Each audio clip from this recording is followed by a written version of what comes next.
Tell 'em a hookah, smoking caterpillar has given you the call. He called Alice when she was just small. When the men on the chessboard get up and tell you where to go, and you just had some kind of mushroom, and your mind is moving low, go ask Alice. I think she'll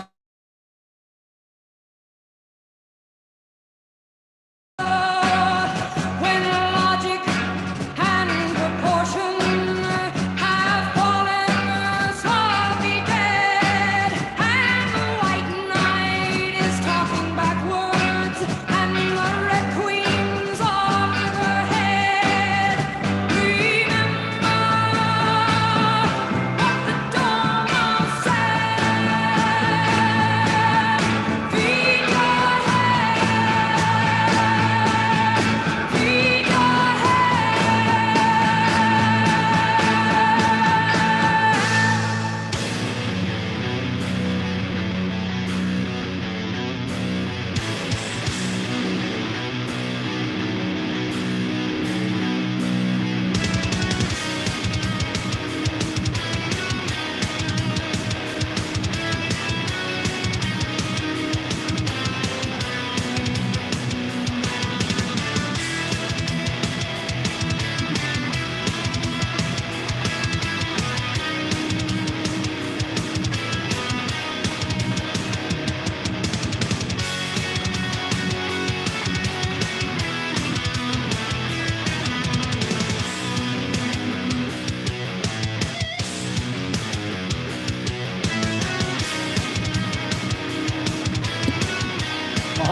Oh my gosh.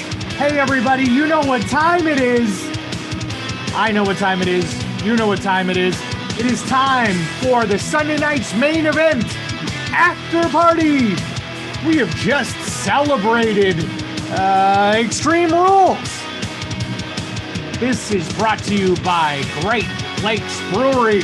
Please welcome to the screen your hosts, Boris and Matt. Hey everyone, and welcome to the Extreme Rules After Party. It is Saturday night. We just finished watching Extreme Rules, and today was an extreme day to say the least. How are you doing, Matt?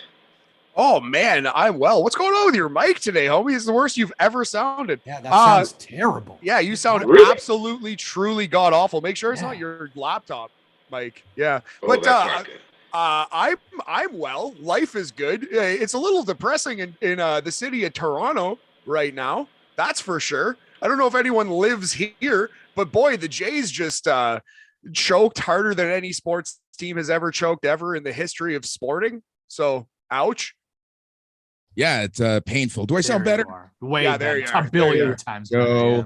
There we go. Sorry about that. All too much technology going on. But yeah, today's been a depressing day for Toronto sports fans.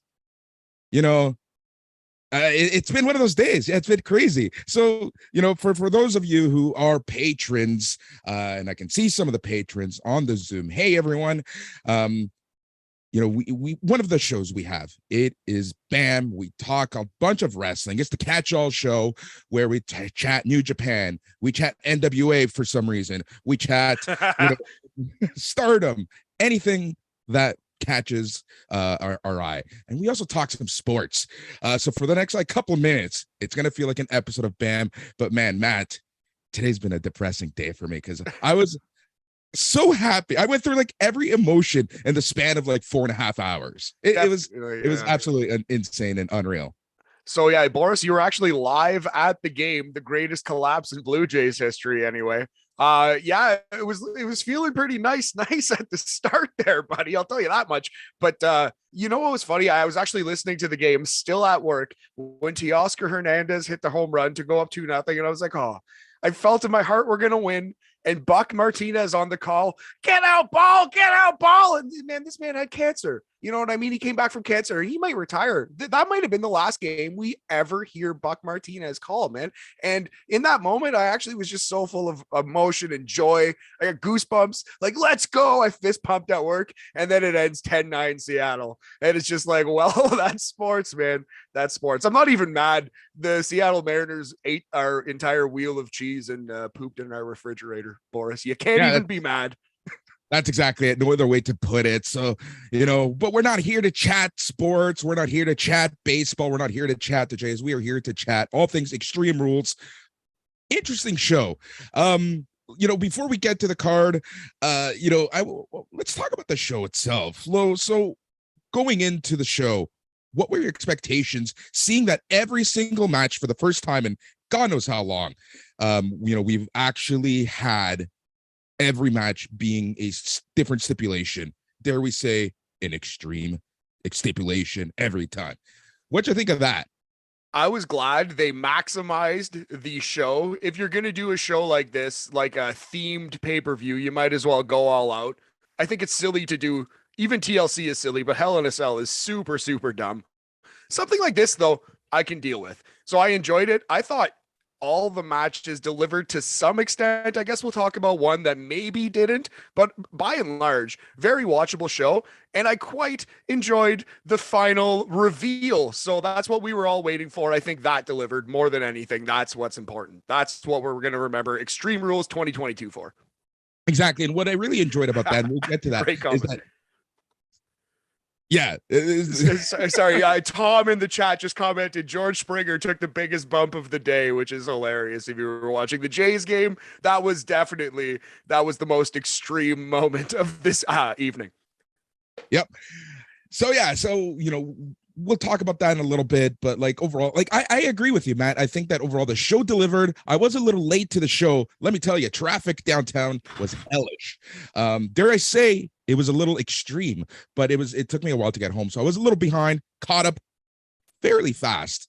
But I do agree with you that every match overall delivered, but there were times where I'm like, man, it would be really cool to watch a one-on-one regular wrestling match. Yeah, if they would have sprinkled one in just to cleanse our palates, I think that could have been a good idea. But I don't know that it needed it. I respect your opinion there, but I personally, I never felt that once. Yeah, that to each their own, right? So super subjective. All right, so let's get into the show. But right before we do that, just remember, if you are on the Zoom, you can raise your hand. We're going to be taking people's opinions. See what you thought of the show.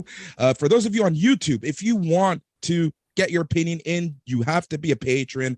To be a patron, patreon.com/SNME radio. That's the best way to do it for just $5 a month. All right, so let's get to the show. So the first match, let's jump right into the show because the kickoff didn't really have anything from what I noticed.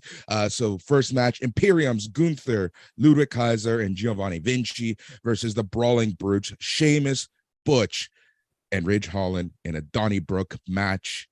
Matt, what were your just quickly, what'd you think of this match? Yeah, a good old-fashioned Donnybrook it was. I love the storytelling of this match, and they kind of even touched on it on SmackDown and brought it back here. Sheamus is a brawler. He's no stranger to a bar fight. He'll use a weapon. He doesn't care. Gunther, a purist, an athlete. So the fact that Gunther had to cheat and use a weapon to beat Sheamus was quite telling. And it was definitely the story of this match was Imperium going to the dark side and using their weapons, but ultimately them being way out of their depth, right? So I like the storytelling here a lot. Imperium started the match by dividing and conquering.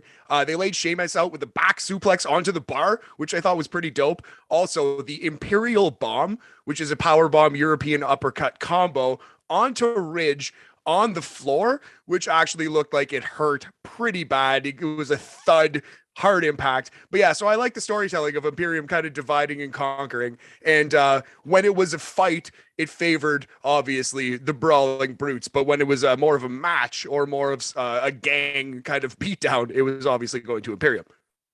Yeah, exactly. And that's I think you really summarize things really well, right? Like, Imperium, the ring is sacred. That's what they keep saying. And to see them kind of, like you said, go to the dark side and having to go to the weapons was really cool, because they did feel completely out of their territory, and this is like right up the alley of the Brawling Brute. So it's just seeing that, like, that parallel in the story was really well done. So yeah, at one point Gunther hit Sheamus with Shillelagh, covered him very close, near fall. Cole did say that Gunther used the same weapon to beat Sheamus in their IC title match the night before on SmackDown. So I kind of like that, that they kind of redid that story there. Holland and Butch got back. They held Gunther in place. Sheamus hit Gunther over the head with a shillelagh. Gunther then rolled to the floor. Everyone was brawling on the inside. Sheamus performed a Celtic cross that put Gunther through the broadcast table. Sheamus returned to the ring where Holland and Butch held Vinci. Sheamus then was playing to the crowd, really trying to get the crowd behind him, and then he hit Vinci with a bro kick, pinned him, giving the Brawling Brutes the win. So that was really well done. What I really liked about this was the fact that Sheamus got the pin, and it wasn't Gunther who ate the pin.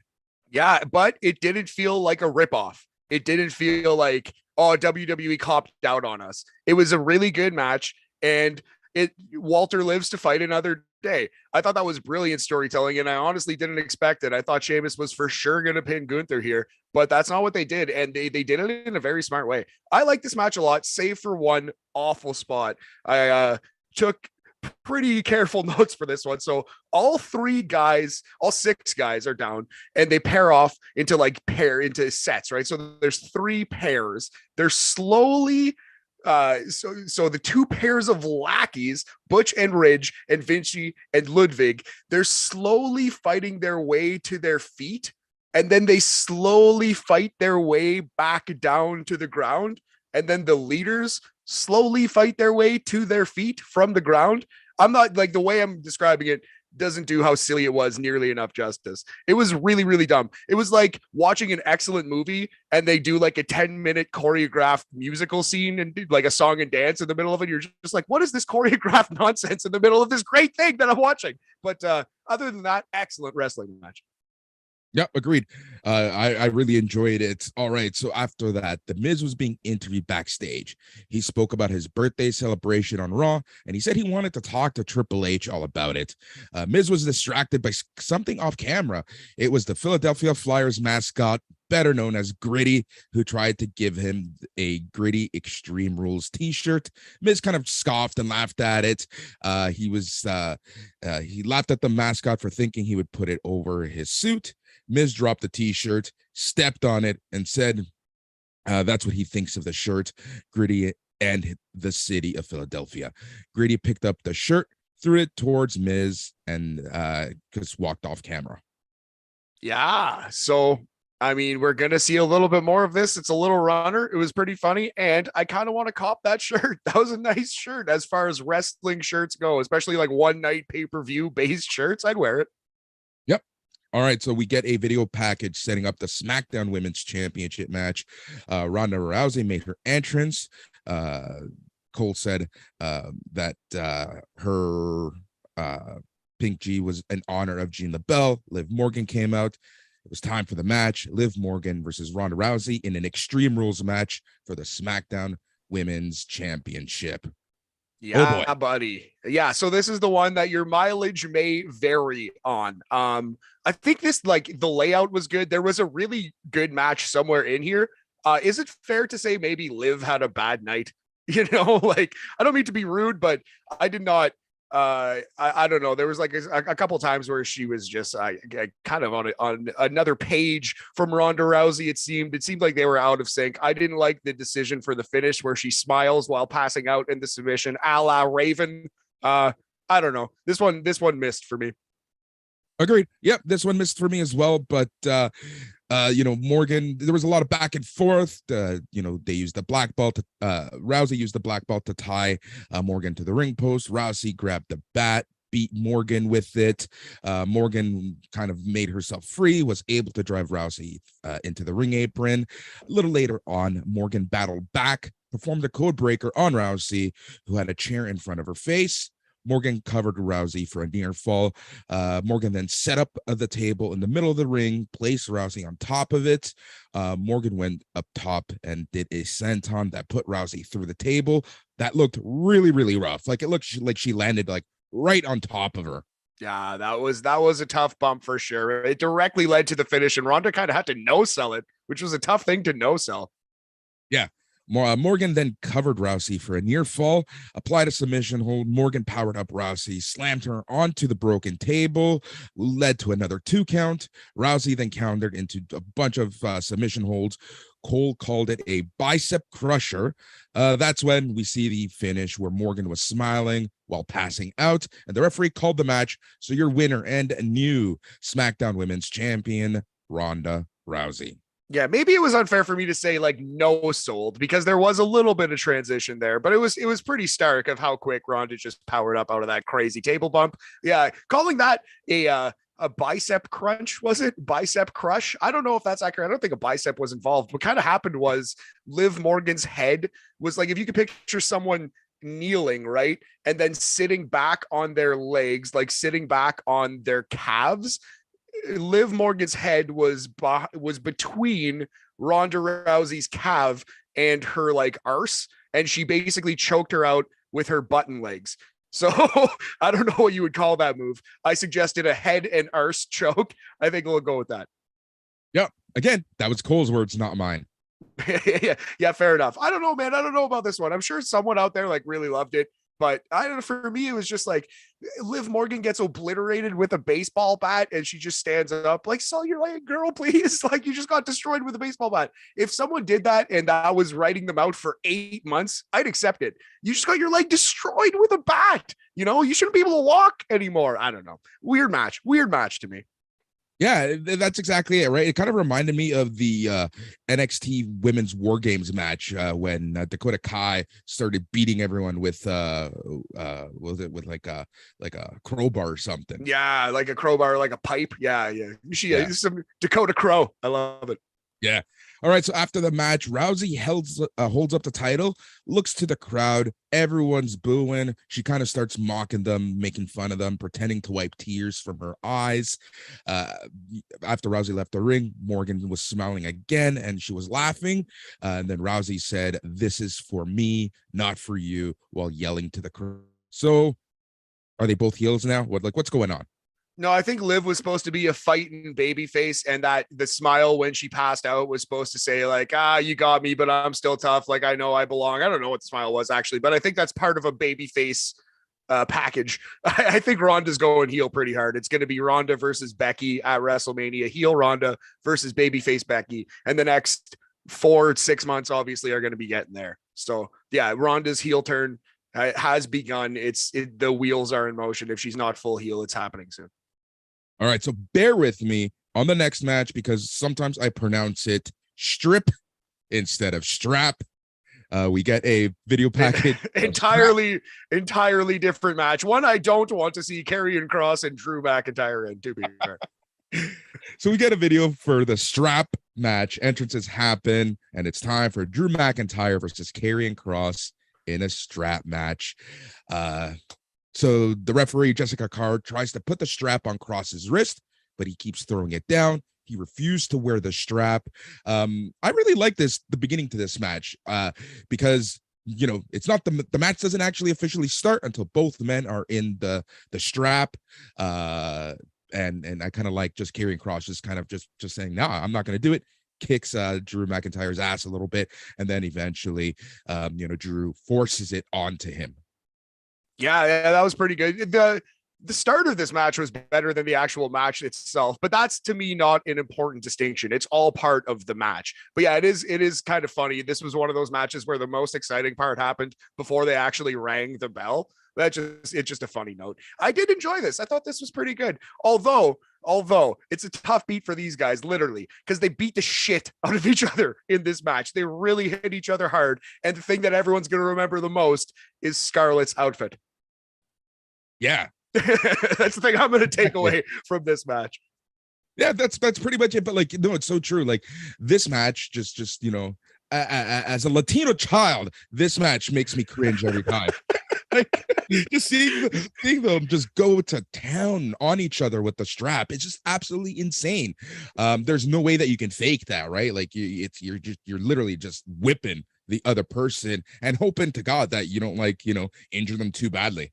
Yeah, it's the old adage of hard hits in a safe place, right? That's what it is. It's just grin and bear it at that point. Yeah, so they kind of go back and forth in the ring. They go outside a little bit. They fight through the crowd.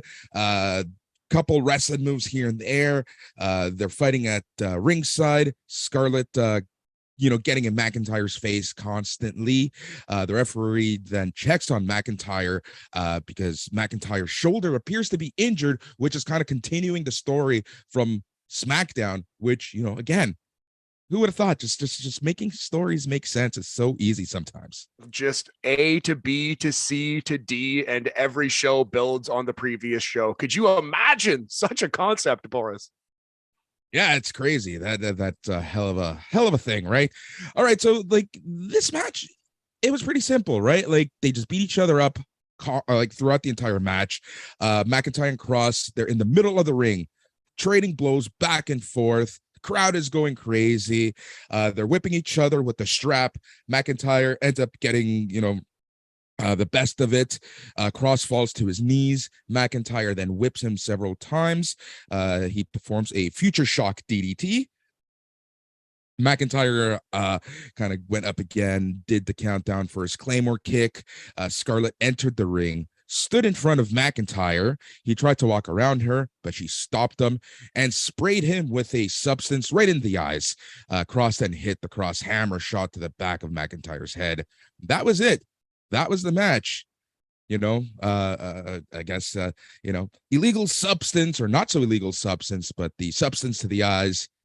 Karrion Kross hits him in the back of the head, and that's all she wrote. So Karrion Kross wins this match. Yes, sir. Yeah. It was about 10 minutes from the time of the bell, although there's probably 4 or 5 minutes before that. So you got a good 15 minutes here. I guess his pin finisher, his main finisher is probably still the cross jacket sleeper, but you don't want to always tap out your main baby faces. So Karrion Kross has a pinning finisher. It is the cross hammer. It is a much worse version of the hidden blade, Will Ospreay's finisher, a running elbow to the back of the head, except way less cool. Yeah, it's true, but it's just like some big beefy guy, So, yeah. I mean, it would literally murder me dead in cold blood if he hit me with it for real. So I shouldn't talk shit. But yeah, I don't know. It's a pretty good match. I liked it. Yeah, I enjoyed it. I thought it was just fine. All right, so after the match, McIntyre, he's selling the eyes, the spray to the eyes. Graves said he ended up with the spray and stated that it was actually pepper spray. Cross acted like he had some of it in his eyes for a bit. He rolled to the ringside and celebrated his win with Scarlett. Yeah, pepper spray spot did decide this one. That was something. Again, 3.5 star match, 5-star outfit on Scarlett.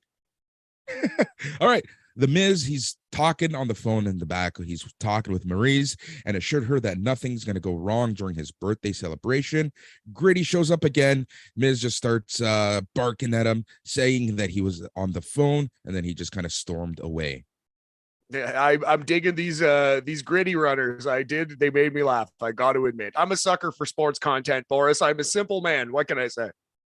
And you know what I really enjoyed about this? That it was like pop culture reference, right? Like Gritty, super popular, super internet famous, and WWE actually using someone that's famous in the now, as opposed to like someone that was 10 years ago. Yeah, like Pee Wee Herman or Dennis Miller or something.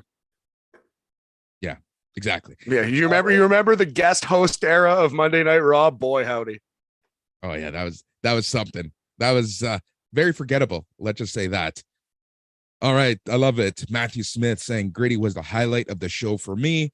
Mark then said Gritty was the MVP. I think we have our answer. Who takes the title off Roman Reigns? It's been clear all along, Boris. It's Gritty. Gritty for champion. Gritty Mania 25.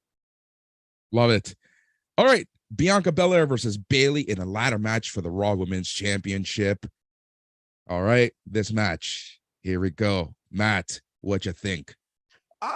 Okay, so it had some awesome spots, but it was just a lot of laying around. What's your least favorite thing in wrestling, Boris? You always say laying around waiting for the next move. And there was a ton of that in this match. I did like it. It would be tough to sit down and think what I would rate this overall, honestly, because there was just a lot of it was very clearly beaten out, choreographed beat by beat. But I mean, that's wrestling sometimes. That's fine. Macho Man Steamboat was that, right? This was not Macho Man Steamboat, though. It was not. It was not. Some cool spots in the match for sure. There was a sunset flip that Bailey did to Bianca, and she just smashed the back of her head to a ladder. There was also an elbow drop from the ring apron to the outside when Bianca was laying down on a ladder. That looked painful for everybody. Yeah. But I agree with you, Matt. I think the biggest issue that I had with this match was just that, right? It was a lot of waiting around, and I felt like at times Bailey just had to remember what do I need to do next? What do I need to set up? Like there was a lot of that from a lot of ladders kind of just falling to ladders literally breaking apart to ladders, needing to be placed in the right position for the next spot to even her grabbing the pipe from her knee brace, right? Yeah. She struggled a lot in those small little things, and that really took away from the match for me. 100%. Everything was just a little clunky, just a little bit, off, just a touch. Yep. All right, but other than that, honestly, other than that, making it sound like, but small little faux pas in an otherwise pretty good match, right? Bianca Belair looked great. She just everything is just so good with her. Let's just jump to the end. Both wrestlers climbing to the opposite sides of the ladder in the middle of the ring. They're fighting near the top of the ladder. Bailey slammed Belair's head on a run of the ladder. Bailey went for the belt, but Belair recovered and used her braid to whip Bailey.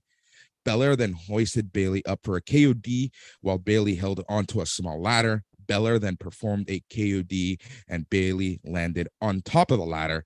Belair then climbed the main ladder, pulled down the belt to win the match. Should also be noted, Belair did a KOD on both Io Sky and Dakota Kai at one point. That look, when it's something impressive like that, I'm okay with them taking their time to right.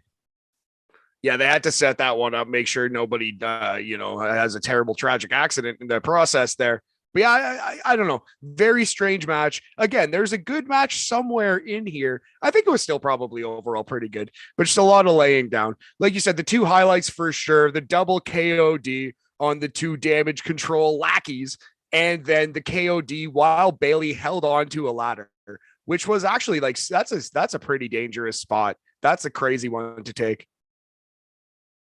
Yeah, exactly. I thought this was really good. I thought we were going to see Bailey actually win. That's honestly what I thought was going to happen. But I guess they're waiting on that. Yeah, I guess so. That's fine. We can be patient. Tony Khan has taught the wrestling fan patience again. Has he? No, no, I don't think so. I don't think that's accurate. Why would I say that? Exactly. All right, so we then get a Roman Reigns video package airing. Cole hypes up that his next title defense is going to be against none other than the great, the fantastic, the marvelous, the legend Logan Paul at WWE Crown Jewel. They then hyped up all the segments from Raw. Then we get a video package setting up the I Quit match. That was up next. Edge versus Finn Balor in an I Quit match.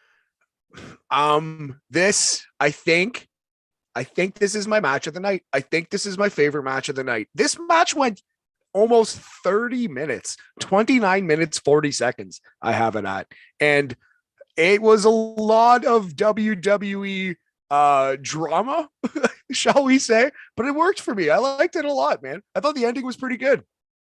Yeah, that's exactly it. Like some would say it was overbooked. Yeah, but I feel like this match really served as part of the story, the greater story, right? This might be a controversial thing for me to say, but I kind of feel like Judgment Day looked pretty damn strong by the end of this night. Oh, absolutely. No, this was the best, the strongest they've been booked, the most evil they've looked, the most scary they've looked for sure, man. Like, yeah, this was, yeah, they were badasses at the end of this thing. 30 minutes is all it took to rehab the Judgment Day. Yeah, 30 minutes and a great match from Finn Balor. So Edge uses a hockey stick in this match. You know, it's what you would expect from a modern day I Quit match, right? Like, Yeah. just all the pandemonium. Did you notice Edge in black and orange, black and orange, black and orange, black and orange, the Philadelphia Flyers colors? Yep, I did notice that. All right, so you know they're going back and forth a lot. Balor, he's at ringside. He brings back a pair of kendo sticks. Balor beats Edge with a kendo stick. Cole was just pleading on commentary at this point for Edge to quit. At this point, you know, Edge is just getting his ass kicked. He's just struggling at this point, right? And everyone is looking out for Edge and his future. And everyone just wants him to quit, saying, you know, it's not worth it. Just give up. But Edge, being Edge, refuses to give up.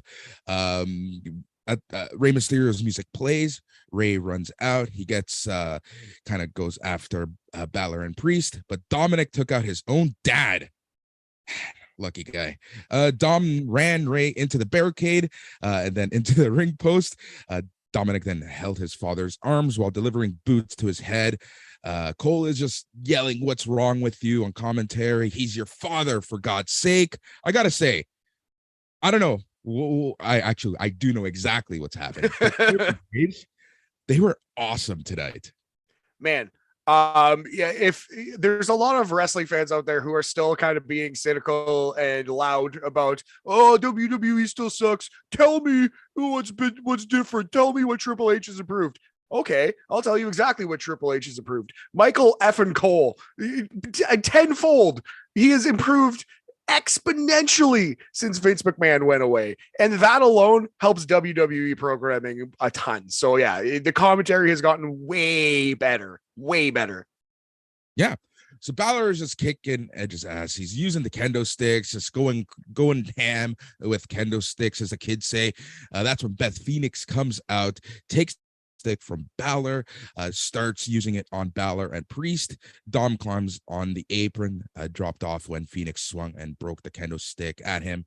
Rhea Ripley enters the ring, ends up going face to face with Phoenix. The crowd is just going crazy for this. We're getting all the yes chants. Phoenix and Ripley punching each other. Phoenix ran the ropes, spears Ripley. Beth Phoenix got the handcuff key, released Edge, who got right up, speared Priest. That's when Edge caught Dom in the ring. Dom begged off and offered a handshake. Edge shook Dom's hand and kicked them in the balls. Balor returned and put Edge down with a sling blade clothesline. Balor went to the corner for a move, but Edge ended up spearing him. Edge got up, speared Balor a couple more times while Phoenix cheered on. Edge had Phoenix bring him a chair. He broke the bottom bar of the chair off, used it while he had the crossface on Balor. Ripley then goes back in the ring, hits Phoenix with a pair of brass knuckles. Priest then takes out Edge. Priest and Dom are holding Edge in place while Balor hit him with a coup de grace. Balor went up to the top, performed his finisher a couple more times, and then this is when Cole just starts saying Edge must have broken ribs. Balor takes the mic from the referee and told Edge that it was his last time to say it. Edge says, "Go to hell." Crowd is cheering. Cole said he couldn't believe Edge's courage. Graves said that there was a fine line between courage and insanity. This is when all the male Judgment Day members are holding Edge, while Ripley brought a chair inside the ring, placed it under Beth Phoenix's head. Balor gave Edge one more chance before hitting Beth Phoenix with the chair. Ripley grabbed a second chair, setting up for a concerto. And this is finally when Edge said, "I quit." Finn Balor defeats Edge in 29 minutes, 45 seconds. Dude, I love the ending to this match. Like we said at the start of this, they did it like Judgment Day they look like badasses right now. Absolutely. Yeah. I think this completely worked, completely rehab them. This is the kind of thing that might not work for you again, though. Like, this is not going to be everybody's cup of tea, this style of match. This was heavy doses of sports entertainment, but I was sports entertained. I think this was probably the best match on the show, all things considered. I really do. Yeah, but just like the OxyClean infomercial said, that's not all, because after the match, Ripley does end up doing the concerto on Beth Phoenix. Judgment Day leaves the ring. Edge covered his wife, and he's super concerned. He's crying. Ray and several referees and producers enter the ring, and I love the way that they just kind of cut to black as Beth Phoenix is just laying there with Edge right by her side. Yeah. Beth selling it like literally like completely unconscious. Edge selling extremely well. Like you said, like basically in tears. Edge is one of the best actors in wrestling, which probably isn't the highest bar to clear, but he clears it. He's one of the best. He is. So yeah, good stuff. Good stuff all around. And we're on to the main event. I was excited. The show that this match kind of, though it was half an hour, it actually like re-energized me, you know? Yeah, like I think I messaged you at the start of this match because honestly, the first like two-thirds of this match, it was good. It was a good wrestling match, but you know, it just was slower. Me. Yeah, exactly. Yeah. All right, so Miz was gonna back to the Miz stuff. So he's about to knock on Triple H's locker room door when Gritty shows up with the T-shirt yet again. Miz attacks the mascot, leaves him lying, but when he turns around, Dexter Lumis was right behind him. Miz tried to run, but Lumis put him in his finisher, chokes him out. Lumis helped Gritty up, who kicked the Miz on the floor before walking away with Lumis. Yeah, and Dexter and Gritty stand tall. There you go. So future WWE champion Gritty does win in the end. Yeah. It just, this whole Dexter Lumis Miz stuff. Who's supposed to be the face and who's supposed to heel? Because I don't know, if someone is stalking me, that person's supposed, like, technically going to be a bad person, right? I would have to go back and watch every single one, and I promise you I will not do that ever in my life. Life is too short. But I bet you it seemed like in this episode of As the Dexter Turns, he only started stalking Miz once Miz started being an asshole, started being a prick to Gritty, right? So I think every time, or at least most times, you can argue that he's getting consequences for something, and Dexter Lumis is something of a Batman, something of a superhero, a vigilante. Interesting take. So yeah, the next match number 6 of the night, main event time already. Let's talk about that before we get to this. I'm loving the new formats of pay-per-views, you know, low number of matches, just around 3 hours, really kind of feels like, and I'm not saying the takeover qualities, but it kind of feels like a takeover. And by that, I mean, you know, short, to the point, only important matches are on the card, and you know, it doesn't feel like it's overstaying its welcome like those bastard cousins always do when they're over for like 12 hours. Yeah, man. Well, well put. Yes, no notes. 10 out of 10. All right, Matt Riddle versus Seth Rollins in a fight pit match with Daniel Cormier as the special referee. So a little too much Cormier. A couple vibes of that one Flair versus Harley Race match where I forget who the referee is. It's like Gene LaBelle or something. No, it's not Gene LaBelle. Maybe it is, but it's some old man who just loves himself too much and just can't not be involved. Is it Starcade 85? Someone speak up in the chat if you know what I'm talking about. But yeah, too much special ref in this match. It was distracting, in my opinion. Yeah, so this match, so I overall did like this match. I really did, but I feel like the crowd was at this point just wanting to see something with the White Rabbit at this point. Like they just wanted that to happen. I think that they're like, okay, this is the main event. Something must be happening soon. And I kind of feel like that really took a lot of the steam away from this match because I'm a huge fan of these types of matches. We've seen these matches a few times on NXT. We've seen Riddle in this match a couple times, especially. And I'm a fan of these matches. But I kind of feel like you said, a little too much Daniel Cormier, and I feel like the crowd was just wanting to move on and figure out the big reveal of the White Rabbit stuff. Yeah, and you can tell that by how crazy they went for the White Rabbit reveal once this match did finish. Yeah, that's a really good call. I think that's exactly why the crowd wasn't as with the match as you would have thought. But you know what? This wasn't bad. It was good getting someone just shouted out Seth Van Dam. Yes. Shout out to Henry Ross in the chat. Rob Van Dam inspired gear from Seth Rollins. I love Seth Rollins' gear choices lately. It was still a very good match. I would go as far as say it was a great match. There are some flaws, too much Cormier, but you got to get Cormier involved, got to get his feet wet. So I'll excuse it. But the match that I was talking about earlier, the first Starcade 1983 steel cage match, Ric Flair defeats Harley Race. Gene Kiniski is the special guest referee who will not leave the two guys alone. And there was just a little bit of Gene Kiniski and Cormier tonight. Yep. So Rollins, he picks up Riddle, gives him a buckle bomb, power bomb onto the upper cage wall. This looked really good. Rollins tried to toss Riddle back in the ring, but Riddle swung around on the chain to stay on the upper platform. Rollins put Riddle down with the pedigree. Rollins then starts yelling something at Cormier. He was still on the lower level. Cole kind of explained that the match could only end inside of the ring and not on the upper platform. So thank you. And that's another thing, right? And another point for the commentary team that I think it was Joe Aguinaldo said it best, that because every match has a stipulation, they really should have taken those couple seconds to explain the rules of the matches. But at the very least, unlike WWE, the commentators actually filled in those blanks for the people at home at the very least. Yes, absolutely. Unlike AEW, you mean? Because it is WWE. No, like of the past. I understand. Yes. Yeah. Unlike the previous regime. Yeah. I appreciate when they do take the time. 100,000% agree. So Riddle avoids a stomp and then he drops Rollins with an RKO on the platform.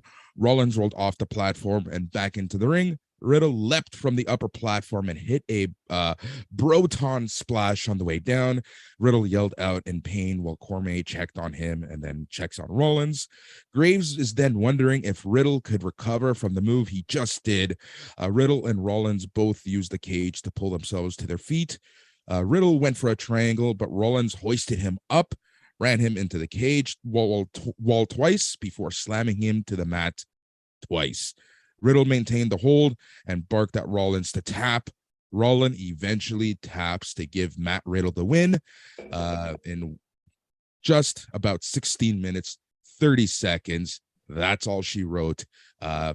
Really enjoyed this match, like I said. Loved the different style, but I felt the crowd was kind of out of it at this point. Yeah. They just wanted to see the Fiend, the Bray Wyatt reveal. So I did like the last couple minutes of this match a lot. I think there's meme potential in the floating bro off the cage and Matt Riddle's immediate reaction of just like coming up and like just screaming. The way he did that was hilarious. I laughed out loud and laughed out loud a second time when they showed it on replay. So that was the highlight of the match to me. But I really like the desperation of Seth knowing like, oh no, I'm in this hold. I'm screwed. Slams him desperately against the cage, power bombs him, does everything he can to get out of the hold, but he was screwed. And Matt Riddle decisively wins in his specialty match, possibly to blow off this feud. I liked it a lot, man. This was great. Cormier notwithstanding, but even then there had to be some Cormier involved, because why bring him in if you're not going to involve him? So I'm okay with it. Yep. All right. So I took a lot of notes for this because I wanted to make sure I didn't miss anything. So everyone bear with me for the next little bit. After the match, Cormier raised Riddle's hand. Riddle and Cormier headed to the stage area, and then the lights went out. The fans are using their cell phone lights, were cheering very loudly. Cole asked Graves if they were still on the air, and then a slow version of He's Got the Whole World in His Hands played. Lights went on in a couple different parts of the arena and showed life-size version of the Firefly Funhouse puppets while the song continued to play in the background. The cameras cut to the broadcast table where a severed Fiend head was on the table. Cole scurried away. A man wearing a Fiend mask was shown. They cut to a shot of a doorway on the stage, and the dilapidated Firefly Funhouse was shown with cobwebs, puppets lying motionless. It kind of reminded me a lot. And the only reason I know this is because of my little nephew. It reminded me of a scene out of Five Nights of Freddy. Like, it was just like It was really well done. A warped version of the Firefly Funhouse theme played. A television turned on, and the shot of a demonic face was shown. A warped version of Bray Wyatt could be heard speaking. They cut to the doorway on the stage, which had a light behind it. The door opened, and the light shined through and then turned off. The screen was black, and then Bray Wyatt walked through the doorway with a lantern in his hand. Wyatt wore the demonic mask that appeared on the television. A huge holy shit chant just completely broke out in Philadelphia. Wyatt removed the mask and revealed his face, which led to a bunch more cheers. Wyatt looked into the camera and said, "I'm here," and then blew out the lantern. A insect symbol appeared on the screen, and the show concluded, and the peasants rejoiced. Yeah, indeed. And Mark Andrade's there in the lantern, chilling, doing his thing. And that was the big reveal. The White Rabbit has been Andrade all along. We all knew it. We all called it. Yep. So that's the show. That's Extreme Rules. So with the whole reveal, really well done. Love the fact that they kept it as like the main event of the actual show. And as much as everyone and their mother knew who it was, I'm a fan of with them not trying to swerve us and just making it what everyone thought it was. Well, they've already swerved us so many times that I was actually worried. Like, we've seen the Triple H NXT ending where the credits go on, or like the Chiron comes on, and then we get the final angle. So we kind of knew it was coming. But yeah, I was worried. I was worried a little bit because they had to do it on this show. They teased it. Yeah. They outright told us if they weren't going to do it on this one, the fruit would have spoiled. You know, this was time. Yeah, and I'm glad they didn't, because I thought they were going to do the whole Chiron thing, like show the credits and then something was going to happen, you know, a la NXT Takeover Chicago when DIY blew up, right? Yeah, I thought that's what they were going to go for, but just remember, this isn't the NXT audience. When that Chiron shows up, I'm pretty sure there's a ton of people who turn off the TV, go to the bathroom, get another beer or something. So I have a feeling that this was like an actual decision made to put it when they did, and not kind of tease the end of the show and then run to the angle. Yeah, I agree with that, man. And I think it was a good decision. So if there's still many questions here. Who is he going to wrestle? What's the, you know what I mean? What's his in-ring work going to be? Because the Fiend was too overpowered and it kind of was ruining careers. So there's a lot to be decided yet. But on this one night, they nailed it. They nailed it. This was perfect. Stop thinking to the future so much. Just enjoy it, my friend. Yeah, man. No, but it's true. Like, it does raise a lot of questions, right? Like, now what? Now what? Like, they've been going on and on for weeks about this White Rabbit stuff. Just an excellent marketing campaign around it. I love the QR codes. Loved Triple H's QR code at the beginning of SmackDown yesterday. It's so well done. But now what? Right? Maybe some people in the Zoom room can give us their thoughts on that and give us their thoughts on the show, because Mark, I believe that the doors are open. I think we can get some people chatting at this point. Yeah, absolutely. If you want to come on up, just click the raise hand feature. We are here in Zoom. For the people watching on YouTube, we're in Zoom right now. This is our live studio audience. So if you want to have your say, click the raise hand button and we'll bring you on up. If not, that's okay too. We'll just keep talking. No problem. Exactly. I love talking. I love hearing my own voice. Don't worry about that. But Mark, we haven't heard from you just yet. What you think of the show? What was your favorite match? What's going on in the life of Mark? Oh my God. I'm so happy that Bray Wyatt's back. I was looking forward to that all night. The highlight for me, I probably was Bianca Belair. That Bianca Belair match with Bayley. That spot at the end when she delivered the KOD to Bayley holding a ladder. Like, what incredible, like, let's just stop for a second and consider how much strength that takes to pick up a human being holding a ladder that way and balance them and then just walk around the ring. I mean, come on. And then deliver a move. Good grief. So right. that was that moment was my highlight of the night, followed very closely by the obviously by the Bray Wyatt return. We have Tom, who's raised his hand. Tom is on his way up. Come on up, Tom. Tom, I really hope you're not wearing a shirt. I'm going to be disappointed if Tom is wearing a shirt today. I also prepared this other video screen for myself here. Look where I am. Oh, look at you. Oh. Get into all kinds of hijinks. Coming out the bottom of the door. Turn your camera on, Tom. You're here. Camera on, unmute. Hey. Yes, here it is, Tom. Yes. Yeah, I'm going to take my shirt off too. You're muted there, bud. You got to unmute. Oh, you muted yourself. You unmuted and muted yourself again. Got to unmute yourself, Tom. What? Oh, there you go. There you are. All right, who's excited for Wednesday? I think everyone's excited for Wednesday. I'm not. I mean, I am, but I'm not. I can't go anymore. I booked a thing that it's taking me to Vancouver this whole week. So I'm missing all of the AEW shows in Toronto. I've been waiting so long, and they will. I know it's going to be. They put together such a good card, at least for Wednesday. But for tonight, I do like how much Bailey and Bianca did. They did very well. I wish that Riddle would keep his family out of it, because he doesn't talk to them probably before he throws them under the bus. So that's very mean to them. And I think the way they put together the Bray Wyatt stuff at the end was very much what WWE can do with their money, but they haven't done it really that before. It was like very, very thoughtful and very well put together. Yep, it seemed professional. It seemed like not like a wrestling skit. It's like somebody wasn't just trying to do something to get a laugh out of himself in the expense of everybody else, right? Yep, exactly. No doubt. So Tom, if you're Triple H, they hand you the book. What do you do with Bray Wyatt? Who does he wrestle first? What is he doing going into Mania?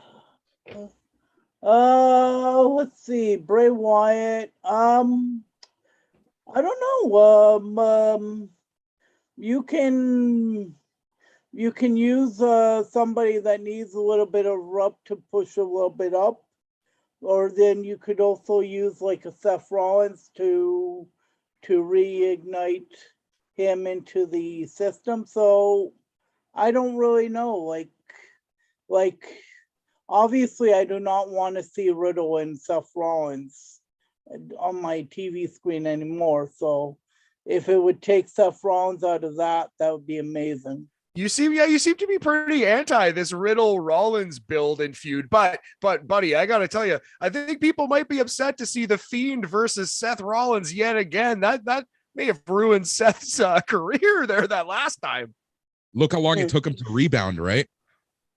Yeah, but you have to remember somebody else is booking it this time, so maybe they'll do it properly. We do have to remember that. Yeah. I'll chime in on this one. I'm thinking that I don't know why you guys are still wearing your shirts. I'll chime in on this one. I think that Randy Orton might be an option. Somebody said that in the Facebook group chat as well. That I'm sorry that I don't remember who it was, but Randy Orton was technically the guy that put Bray on the shelf at WrestleMania, so he's got to get his win back, right? He's got revenge to get there, so that might be interesting, right? Yep. Yeah, but we don't know when he's coming back, right? Because that's exactly it. That's just we got more QR codes. More QR codes. Randy Orton comes back. Yeah. I like the QR code gimmick. I think that's pretty clever. Yeah. I like anything else, Tom? What else you got for us, buddy? Before we let you go. I guess we have what? Till March. 9 months until baseball comes back, right? Oh, it's gonna be a cold, lonely winter, as the Beatles once said. But man, you know what? Hey, we're in Toronto, so we have to deal with the Maple Leafs. It's always cold when you have to deal with the Maple Leafs. Exactly right. I was just gonna say that, man. In this city, we are used to some playoff failure, and the Raptors brought us together. We had the most amazing parade in the history of sports not 3 years ago, so we can't win them all. You know, this Jays still have an incredible young team, but yeah, that's a tough beat. That is a brutal, brutal beat tonight, buddy. All right, I hope to see you next time, which probably will be an AEW because let's see, it will probably be because November is a AEW pay-per-view. Okay. Yep, we're gonna have to look at the schedule because there is Crown Jewel. We probably will only do a podcast for Crown Jewel. So Revolution will probably be the next after party in early November. Sounds good, boys. Have All right, a good take care, night. Tom. Yeah, You you too, Tommy. Nice to see you, man. Awesome. Mark, do we have anyone else? I didn't see anyone. That is it. We've got a lot of people on YouTube that you could join this party. You could take your shirt off too, and you don't have to. That is not. I want to be very clear for the people who don't know that this has been a running gimmick with Tom and I. That is not a thing. That is not a thing that people. That is not a requirement at all. That is just a joke for Tom and I. But if you'd like to join our Patreon, just a reminder once again, and I will be putting it in the YouTube chat as well. You can join our Patreon and come in and have your say, and all of YouTube will be watching. So yeah. But in terms of this broadcast, I think that's it for our callers. Yep, that's all right. So, we have a couple more minutes. So before we go, I do want to talk about something huge happening this Wednesday before AEW show here in Toronto. 1249 Queen Street West, the Rhino Bar. Be there or be square, essentially. Oh, no, honestly, just come out. 1249 Queen Street West, the Rhino. It's going to be an awesome time. THT, the handshaking team, Dark Side of the Elite, and Sunday night's main event, presenting the Bash at the Bar. It's going to be a great time. I've been saying this for weeks. It is going to be a celebration of wrestling, a celebration of a community. It's the first time that the entire SNME group will be able to see each other in person, period. The last time we had something planned, it got canceled. So that's going to be at the Rhino Bar. There's going to be prizes, giveaways, special appearances, and even Matt, even a 5-minute comedy set with you. 5-5, eh? All right, we'll see. No, it's gonna be a lot of fun. Is it real? No, hold on. Is that real? Are you doing a tight 5 on this show? I'll do a tight 5. Am I allowed? Can I? Like, I would love to do a tight 5. Listen, yeah. I'm not the boss, but I mean, if you do, I'm going to be sad that I'm not there. I'll say that. I'll film it because I am an absolute and complete narcissist. No, it's game film, right? You got to check it out. But no, I think it's probably going to be more of a tight 2 and then a loose 10-minute roast of wrestlers, and then I will quit comedy forever. That's my goal. So many jokes when you said a loose 2. Oh, Lord have mercy. So we know where Boris's head is at this weekend. Come to the Rhino to meet us all and have some drinks, have some food, and have some fun. Henry Ross is asking, will Bash at the Bar be recorded for patrons?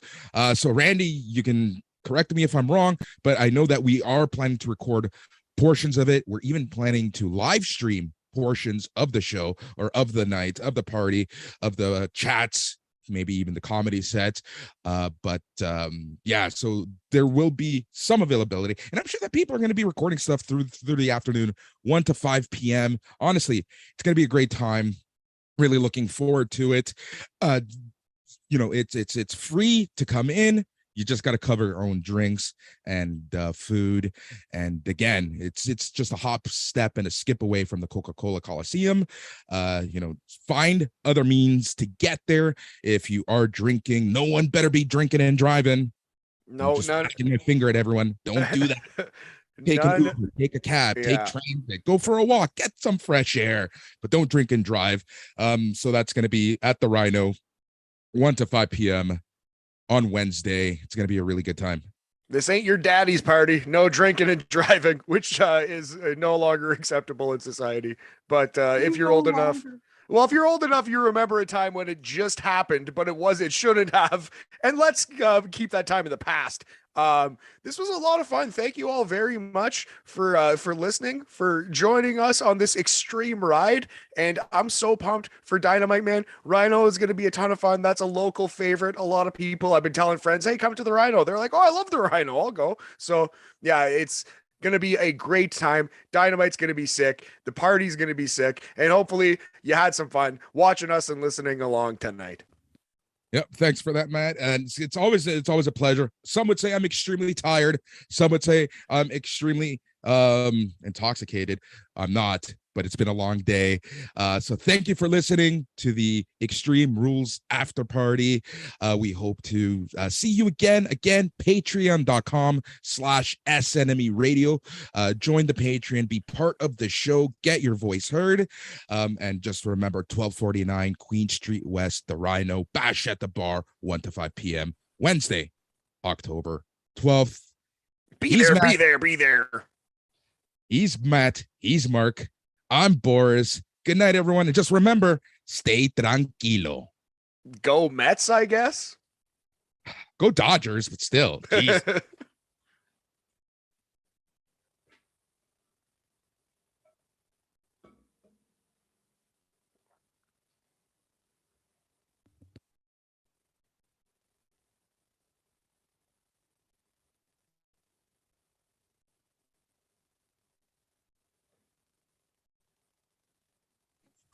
Baseball, I'm ready. Life's sweet as honey. Yeah, this beach chain like money.